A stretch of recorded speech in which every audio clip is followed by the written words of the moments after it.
Paris s'est fait peur, mais se qualifie en finale de la Coupe de France. Salut à tous, on se retrouve pour le débrief du match entre Dunkerque et le Paris Saint-Germain. Victoire du Paris Saint-Germain 4-2.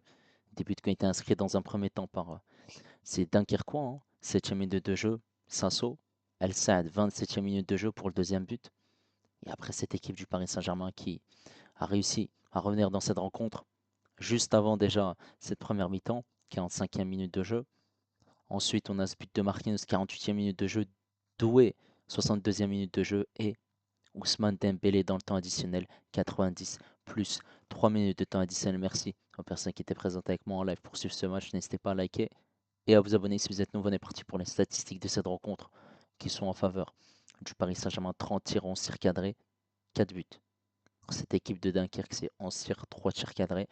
Possession à l'avantage des Parisiens, 76%, 24 pour cette équipe de Dunkerque, 740 passes pour le PSG, 239 pour Dunkerque, 92% de précision de passe pour le PSG, 71 pour Dunkerque, 11 fautes parisiennes, 2 pour Dunkerque, un carton jaune obtenu par les Parisiens, et aussi hors-jeu pour le PSG, 2 pour Dunkerque, 14 corners pour le Paris Saint-Germain, c'est pas rien du tout, et 2 pour Dunkerque, et là on est parti en image pour les 6 buts du match. Cette équipe de Dunkerque qui a joué en 4-1, 4-1, et cette équipe du Paris Saint-Germain qui a joué en 4-3-3 avec Safonov, qui était une nouvelle fois titulaire, avec Hakimi, Marquinhos, Beraldo, Mendes. Et au milieu de terrain, on a Vitinha, Zaire Emery, João Neves. Et en attaque, Barcola, Dembélé et Doué. Voilà, c'est une équipe compétitive. Le retour de Marquinhos en défense centrale. Et cette équipe parisienne qui va se faire surprendre. Pourtant, c'est eux qui ont fait 5 bonnes minutes dans ce début de rencontre. Coup franc pour cette équipe de Dunkerque. Déviation de la tête. Et c'est un but. Ce joueur de Dunkerque qui est laissé tout seul. On peut clairement le voir qu'ici, il y a Zaire Emery qui n'est pas bon au niveau de son positionnement. Et là, c'est Beraldo. Ça fait but. 1-0 pour cette équipe de Dunkerque. Ensuite, ici, manque d'agressivité, manque d'engagement. Juste derrière, ça se paye cash parce que Beraldo, voilà, a été mauvais. Et 2-0 pour cette équipe de Dunkerque. PSG qui est surpris. Forcément, cette équipe du PSG va avoir une réaction juste avant la deuxième mi-temps avec cette passe de Vitinha pour Hakimi. Hakimi, la passe pour Dembélé. Le crochet, la frappe. Voilà, le gardien ne pouvait rien faire de plus à 1. La joie timide de Dembélé parce qu'il y a encore un but à rattraper au niveau du score. Ensuite, début de deuxième mi-temps, 46e minute de jeu, un coup franc, cette tête de Marquinhos. Ensuite, le PSG obtient un corner et voilà, ce corner joué à 2, Dembélé, Hakimi, Dembélé, le centre, la tête de Marquinhos, le but, la réduction du score, ça fait 2 partout, la joie de Marquinhos et ensuite 61e minute de jeu, Barcola qui fait une talonnade pour Doué, Doué en dehors de la surface de réparation, frappe, contré par un joueur de Dunkerque, ça rentre, ça fait but, et ça fait 3-2 désormais, les Parisiens prennent l'avantage, et ensuite, voilà, en fin de rencontre, dans le temps additionnel, et ben, il y aura un ballon de Pacho, un long ballon même, ici, le joueur de Dunkerque lit mal la trajectoire du ballon, Dembélé qui va le récupérer, qui va partir en contre-attaque, accéléré aux abords de la surface de réparation. Il prend la décision d'ouvrir son pied, de tirer, de marquer et de mettre ce quatrième but pour le Paris Saint-Germain et de mettre tout simplement un doublé. Et forcément, voilà, il y a eu une réaction du PSG qui a été nettement meilleure en deuxième mi-temps par rapport à la première mi-temps qui a été complètement ratée. Première mi-temps totalement ratée, malgré que le PSG a tiré 12 fois, cadré 3 fois, marqué à une seule reprise. Cette équipe de Dunkerque a tiré 6 fois, cadré 2 fois et marqué 2 buts. Sur 2 situations, voilà, les Parisiens ont été mauvais défensivement et cette équipe de Dunkerque a été efficace, tout simplement. Malgré une possession à 28%, forcément, voilà, ils ont eu très peu de situations. Et quand on voit que cette première mi-temps, voilà, cette équipe du Paris Saint-Germain se fait surprendre, bah, c'est tout simplement voilà, un manque d'efficacité devant, surtout une équipe qui est bien compacte, voilà, avec Forcément, un rideau derrière, 5 défenseurs, voilà, 2 lignes de 5, et tout simplement, bah, il fallait une réaction, hein. Heureusement qu'il y a eu ce but juste avant la mi-temps. Il y a eu ce changement. Ramos qui est rentré à la place de Zaïre Emery. Donc, Doué reparti au milieu de terrain aux côtés de João Neves et Vitinha. Forcément, cette deuxième mi-temps est nettement meilleure, hein, parce que tu as ce but avec un centre de Dembélé, ce but de Marquinhos.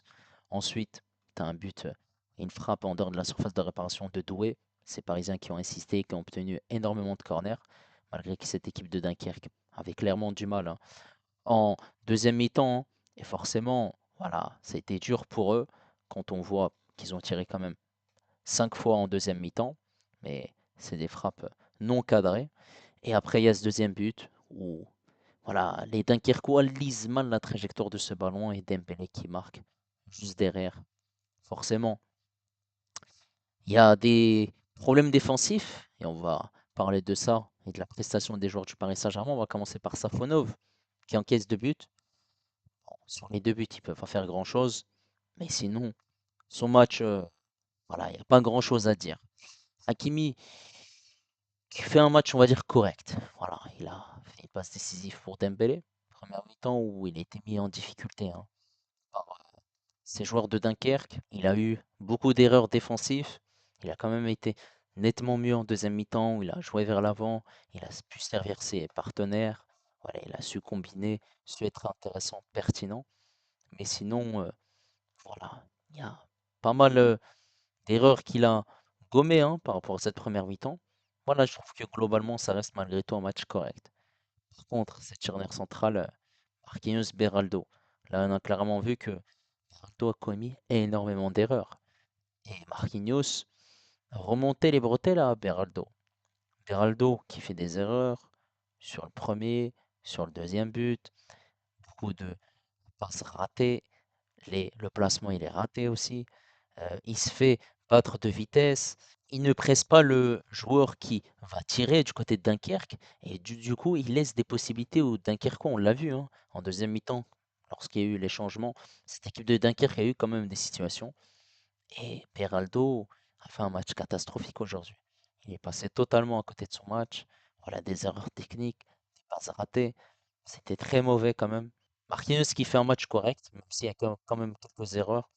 Ah, voilà, il y a ce but. Après, forcément, il a essayé de rattraper les erreurs de Beraldo. Voilà, tout n'est pas top, hein, quand même dans cette défense parisienne parce que voilà, cette équipe de Dunkerque a quand même eu des situations. Et forcément, la présence de Pacho, elle se ressent. Beraldo qui a été titulaire pour des 3 derniers matchs et vraiment, je veux plus le voir. Allez hop, va sur le banc. Mendes, sur le côté gauche, qui fait un match pertinent. Il a beaucoup monté, beaucoup accéléré, centré, joué, combiné avec ses coéquipiers.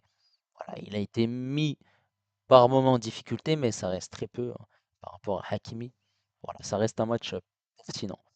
Ensuite, ce milieu de terrain, Vitinha, Neves et Zaïre Emery. Bah, Zaïre Emery, première mi-temps. D'ailleurs, c'est la seule qu'il a joué parce qu'il est sorti remplacé par Ramos. Très compliqué. Il a été dépassé, voilà, par les événements, beaucoup de passes ratées, des duels manqués. C'était compliqué pour lui, hein, sa rencontre. Vitinha qui a été bon, voilà, c'est lui qui fait ce renversement sur le premier but pour Hakimi.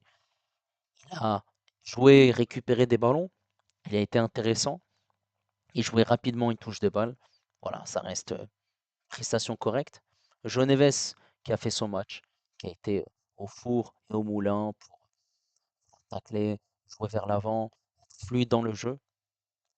Après, il y a certains moments où ce milieu parisien était en difficulté, notamment sur les coups de pied arrêtés, où il fallait un peu plus de présence. Parce que Vitinha et Neves sont petits de taille et ces joueurs de Dunkerque ont eu quand même pas mal de situations. En attaque, Doué qui a joué, voilà, en attaque sur le côté droit en première mi-temps. Ensuite, avec la sortie de Zaïre Emery, il a basculé au milieu de terrain. Et après, avec l'entrée de Fabien Druiz à la place de Barcola, il est remonté en attaque sur ce côté gauche. Et donc la prestation de Doué, elle a été très très intéressante. Voilà, il est buteur, il marque un magnifique but sur une passe décisive de Barcola. En mouvement, il attaque, il presse, et il se crée aussi pas mal d'occasions où il frappe au but. Voilà, il y a des situations où cette équipe de Dunkerque, voilà, doit remercier le gardien parce que Jawen, il a fait quand même pas mal de parades, mais il a été en jambes, voilà, de manière athlétique. Il continuait ses efforts et a enchaîné, enchaîné, enchaîné. Il a été récompensé. Bravo à Doué, non seulement en attaque, mais au milieu de terrain, on a clairement vu que c'était mieux lorsqu'il jouait au milieu de terrain qu'en attaque. Côté gauche, Barcola, passeur décisif pour Doué, qui a été intéressant.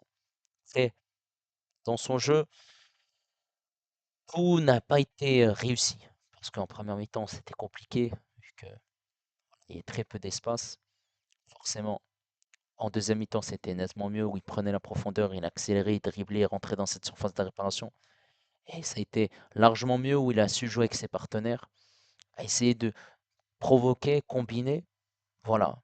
Tout n'est pas à jeter, mais la première mi-temps, je trouve que c'est globalement l'équipe qui a été voilà, en dessous, voilà, par rapport à cette deuxième mi-temps. Et Dembélé, bah, Dembélé, c'est 32 buts, un doublé, magnifique, c'est lui qui prend l'initiative de marquer déjà, de tirer. Il est bien placé sur une passe décisive de Hakimi. Et ensuite, bah, il marque un but, voilà, un deuxième où il est chirurgical, c'est un tueur face au gardien. Bravo. Après, dans son jeu, il y avait des passes ratées de Hakimi envers Dembélé. Il venait souvent décrocher pour essayer de attaquer. Il a eu quand même pas mal de difficultés en première mi-temps. Il n'arrivait pas à trouver la solution. En deuxième, c'était nettement mieux, où ça a été plus fluide et il a su trouver des solutions et il a même tiré pas mal de fois, hein, face au but, des frappes cadrées et des frappes détournées par le gardien de Dunkerque. Voilà. Ils ont réussi à faire l'essentiel, c'est renverser ce match parce qu'ils étaient menés quand même 2-0. Et forcément, Luis Enrique a dû être énervé parce que tu étais mené à la pause et ce changement était intéressant. Ce changement de Ramos pour la sortie de Zaïre Emery et basculer Doué au milieu de terrain où on a vu que Doué au milieu de terrain c'est bon, très bon même. Voilà, en tout cas, le PSG est qualifié en finale de la Coupe de France. Ils joueront soit Reims ou la l'AS. En tout cas, n'hésitez pas à me donner votre avis concernant la prestation du Paris Saint-Germain. N'hésitez pas également à liker et à vous abonner si vous êtes nouveau. Et moi, je vous dis à la prochaine. Ciao les amis, ici c'est Paris.